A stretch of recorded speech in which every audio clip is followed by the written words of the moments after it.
Was erhoffe ich mir, Bro? Heute wird es auf jeden Fall geil, weil heute ist ein bisschen weniger Druck, auch wenn wir jetzt noch hier, wir haben 5:45, 5:45, wir sind noch ein bisschen am Arbeiten. Guck mal, da siehst du unser VIP-Shuttle. Wir konnten eigentlich nicht hier das Merch aufbauen und haben hier draußen bei tropischer Wärme gerade aufgebaut gehabt. Und dann hat der Dennis zu uns gesagt, ey komm, baut das drinnen auf. Ja, jetzt baue ich es auf. Ich bin ja noch ein bisschen an der Einweisung. Gucken wir mal gleich, wir gucken uns gleich den Stand an. Ja, ich sehe schon hinten der Uhr ist fleißig und die Dealer, wir gucken, dass heute die Leute auch nicht stundenlang beim Popcorn- und Nachos-Verkauf stehen. Und dann würde ich sagen, sehen wir uns gleich im Saal.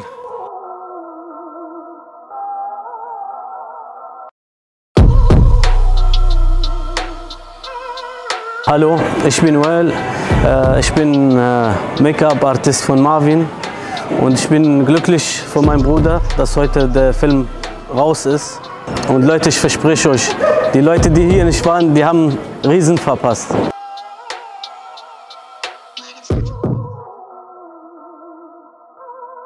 Assalamu alaikum, mein Name ist Kazawi, ich bin der Freund von Marvin und bin gespannt auf den Film. Es wird auf jeden Fall ein sehr guter Film. Der Achi hat viel Arbeit geleistet, viel vorbereitet, deswegen wesh. Ich bin jetzt hier bei der zweiten Vorstellung von meinem Bruder Marvin, seinen Film, bei der zweiten Premiere hier in Hanau, im Kinopolis. Ich bin sehr gespannt, weil ich beim ersten Mal schon den Film gut auf mich einwirken lassen habe und jetzt beim zweiten Mal noch mehr versuche, auf mich die folgenden Details, auch die Kommentare von den Personen, die interviewt worden sind, mich nochmal mehr darauf einzulassen. Und ja, ich bin gespannt und ich denke, das wird im Ganzen ein voller Erfolg werden. Also nach dem ersten Film, beziehungsweise nach der ersten Premiere, wo ich jetzt den Film mir angeschaut habe, habe ich die tiefe Message dahinter schon beim ersten Mal ansehen wirklich verstanden, worum es wirklich geht in dem Film. Es sind einige Messages, die dort beinhaltet sind und die wirklich inspirierend sind für Menschen in verschiedenen Richtungen, auch mit Sport, auch im Thema spirituell, Religion, den Glaube, warum wir hier sind. Lasst euch überraschen. Ich bin Sefer Aydenis, ich kenne den Marvin Abi vom Ringen. Ich bin sehr gespannt auf den Film. Mich interessiert Marvin Abis Leben sehr, weil ich schon viel davon gehört. Und ich wünsche ihm viel Glück, viel Erfolg bei seiner zweiten Premiere und ich bin heiß drauf.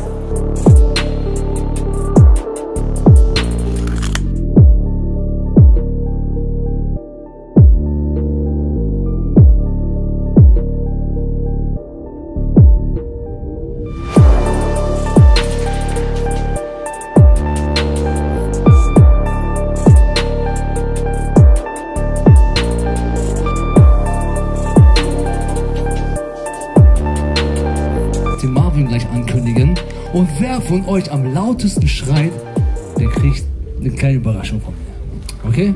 Ich hoffe, wir kriegen das hin. Also, mach mal einen riesen Applaus für Marvin Dad!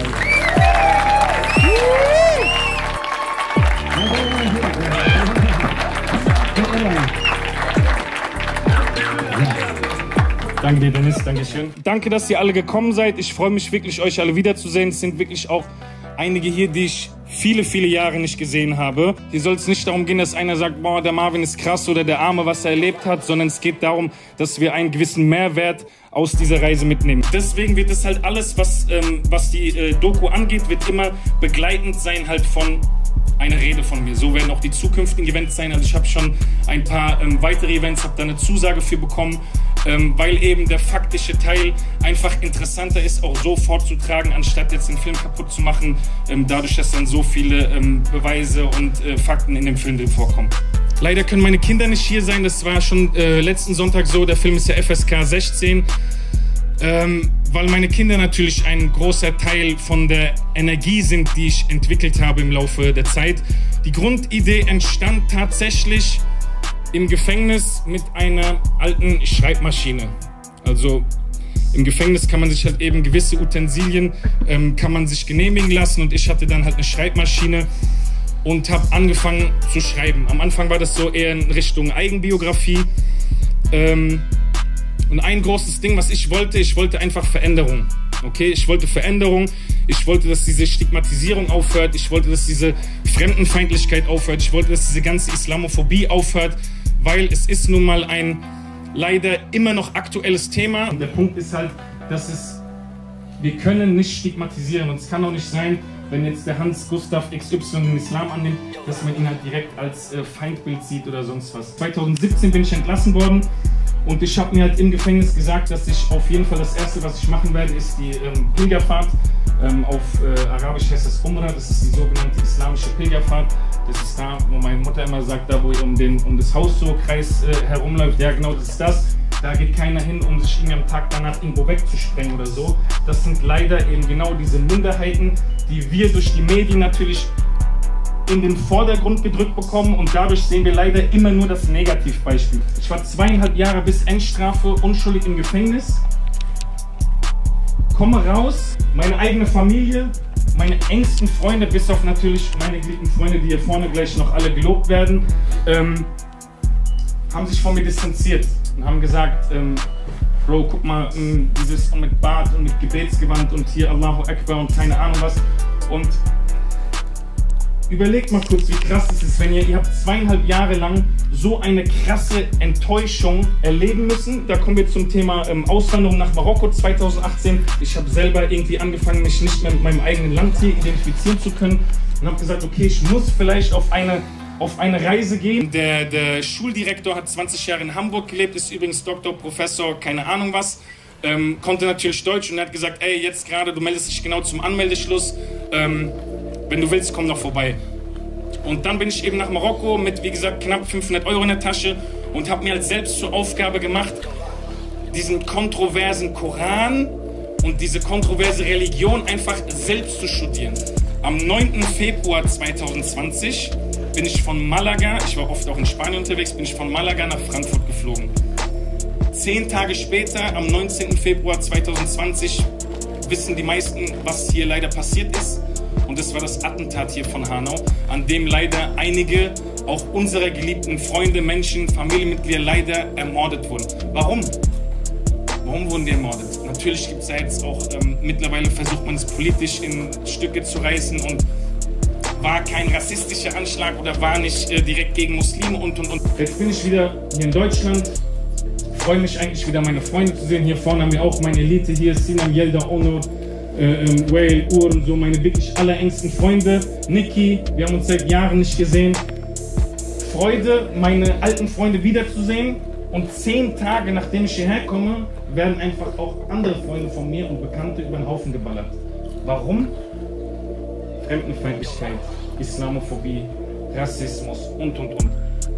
Das hat mich natürlich zum Glück zusätzlich auch motiviert und wir haben quasi all unsere Energie, wie gesagt, Wael, Yelda, Onur, Sinan, bei euch brauche ich es gar nicht sagen, wenn ich euch nicht gehabt hätte, dann wäre das niemals möglich gewesen. Ihr habt mir auch einfach diesen psychischen Rückhalt gegeben. Dennis, ist der Dennis eigentlich hier? Dennis, wie sieht's aus mit dem Film?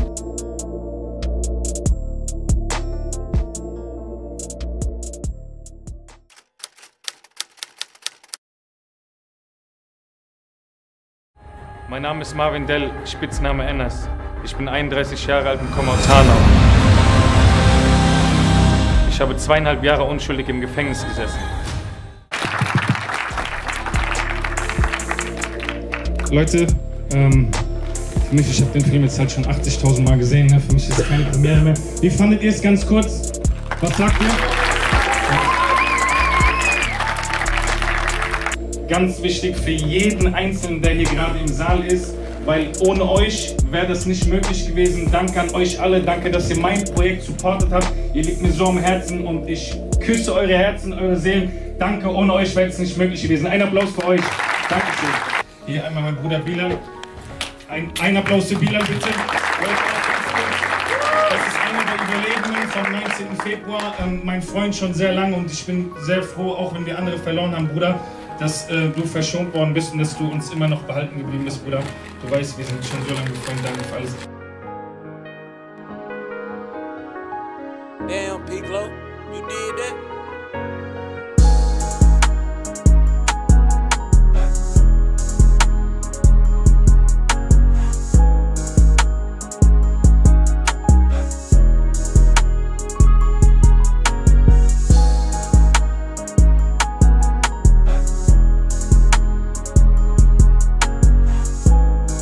Ein Applaus für Maxi. Danke, Bruder, dass du gekommen bist. Und mein Bruder Whale, ein Applaus noch bitte für Whale. Kleinen Moment auch, Bruder, ich sag dir so, weil Whale und ich, wir haben auf seiner Couch versauert zusammen. Unsere Füße haben sich so berührt und er hat immer gesagt, Bro, du schaffst es, irgendwann kommt dein Tag, irgendwann kommt unser Tag. Zeiten und gute Zeiten zusammen gehabt. Ganz genau, wir waren immer zusammen. Matt ist tatsächlich vor ungefähr 2 Jahren ins Leben gerufen worden von meinem alten Sponsor Team Bladdy, die übrigens auch in Wien sitzen. Dadurch ist auch der ganze Kontakt zustande gekommen.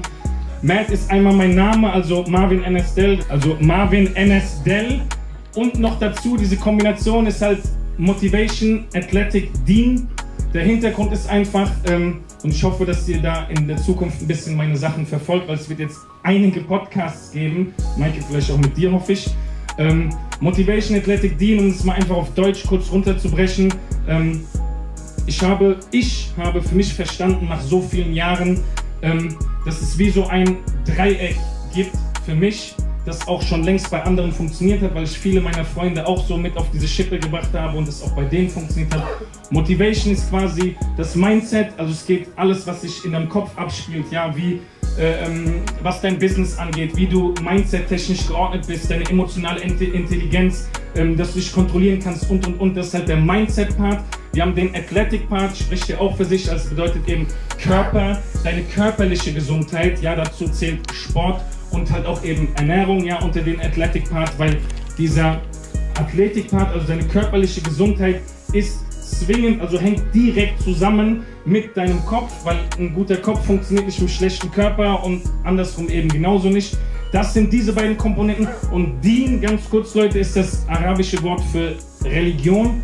Ich sag nochmal, natürlich, ich bin konvertierter Muslim, aber Deen, rein das Wort, bedeutet eben Religion. Also der Punkt ist einfach Deen, warum Religion, ob ihr jetzt eben ein Christen, Juden oder sonst was seid.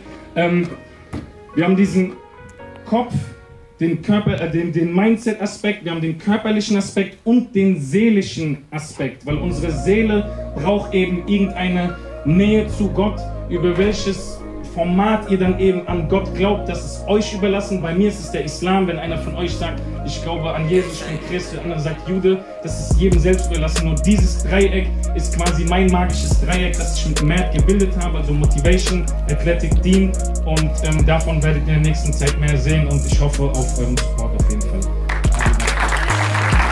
Also, man kennt mich unter Pumping Monkey auf YouTube. Ich habe den Marvin vor kurzem kennengelernt in Hanau. Hat er mich angesprochen, hat mich eingeladen zu der Premiere.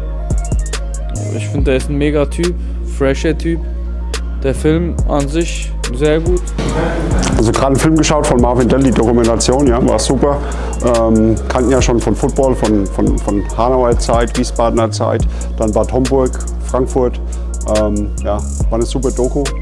Hut ab, großen Respekt an das, was er da geleistet hat. Ist nicht einfach, so einen Film einfach mal aufzuziehen. Also Marvin, Hut ab. Also ich bin ohne Erwartung reingegangen und meine Erwartungen wurden ehrlich gesagt sogar übertroffen. Also sehr, sehr harte Story. Am Ende auch diese Motivationsrede hat mich richtig mitgenommen, ehrlich gesagt. Also auch meine Ziele, die ich persönlich für die Zukunft habe.